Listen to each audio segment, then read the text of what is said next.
Everyone, here we go with our March Madness continuation.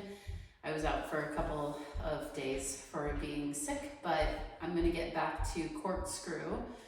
So Cork-Screw, I have a moon box here, but you can absolutely use a yoga block as well. So for Cork-Screw, we're going to focus on mobility in the hip. Now, if you have a large exercise ball, you can do something very similar just by being seated on top and then moving your hips around.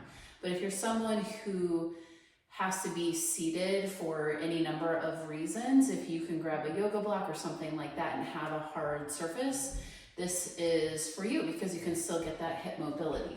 So I'm going to sit only on this moon box because it's a little bit higher toward the front so that the block would be right where your thigh meets your butt.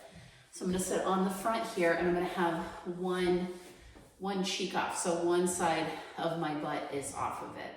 So we'll start with some hip hiking where you just lower your hips. So I'm shortening over here and I'm lengthening over here. Then I'm gonna pull that up, lower and lift. And this is pretty high just to get me a little bit higher so you can maybe see some of that hip hinging. And so I'm not leaning either way. I'm staying upright and allowing my hip to drop and pull up, which is actually really good work for our side waist too. So 5 on that side, up and down. So we've just moved our pelvis up and down. Now we're gonna move it back and forth. So we're gonna take it and move it forward, pull it back, and then go back behind. So we'll try and root this sits bone down or this side of our body down and work on just moving this back and forth. You're feeling stuff in this leg, this standing leg, this working, maybe this is the working leg. Yeah, it's a lot. So go forward 5 and then back 5. So you can count your own. Now we'll add both of those together where we will go forward, drop the hip down and pull it all the way back and come up. So you go all the way forward, drop down, push all the way back, lift up to center. You'll do that 5 times. Then being up, you'll pull back, drop down, go all the way forward and up. So we're moving our pelvis like this. So good. And then you'll repeat that on the other side. The leg that is doing the hip drop and the movement, that's going to get a lot of really good work. So for this one, my only other thing is that we haven't really moved the pelvis all the way around. And I think that that's okay. If you're getting your pelvis moving up and down, forward and back, and a little bit like this, that's really, really nice. Now, if you're seated, what you can do to get a little bit of back and forth is you can tuck the pelvis, which means that, I'll come sideways here, maybe you can see. I'm upright, and so this part of my spine right here, I'm gonna push my tailbone down and push it backwards, and then I'll bring it back center. Then from here, I'm gonna push my tailbone back behind me.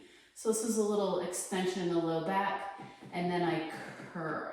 So I'm making like a little C shape here, and then I'm making like a little backwards C shape. So that's the only other movement to sort of complete what you're doing, and you can absolutely do that towards the front of your block. So just to repeat that, if I moved over to the other side, I'm gonna take that block or whatever I have right at the base of the butt. I'm gonna sit there, make sure my full bone in my butt is on, and then enough room for this cheek to be able to come off. Then this working leg, we're dropping and picking it up. We're dropping it and picking it up. So all of this stays. We're lengthening this side that's dropping, and then we're bringing it back up, and then we're hiking it up. So we are lengthening and shortening this side. Then we take the hip forward and pull it back. Keep it in that same line. So you're just taking it forward and back.